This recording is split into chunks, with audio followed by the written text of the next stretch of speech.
What's up, y'all? I just wanted to let you know that America is officially drinking its way through the coronavirus. Alcohol sales has risen over 243%. Those are my type of people. And I'm not even just joking because I like to drink. And it's almost like, what else are we supposed to do if we're in the house day in and day out? And if you don't have the luxury of living by yourself, then you kind of really lean on alcohol because, it kind of makes me relax a little bit more. I'm becoming a little bit more tolerable, and so do my roommates. So I absolutely love this. But then I read a headline like this. It's saying that booze may actually heighten your risk of getting the coronavirus.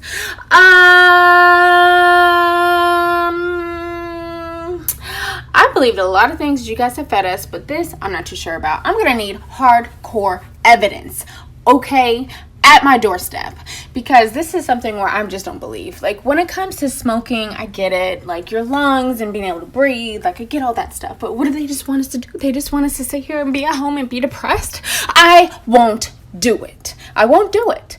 And on a side note, have you guys ever really thought about the coronavirus and how it can really be killed by washing your hands, soap and water, and rubbing alcohol? But when it comes to actual alcohol, you're telling me that it's actually gonna heighten my risk?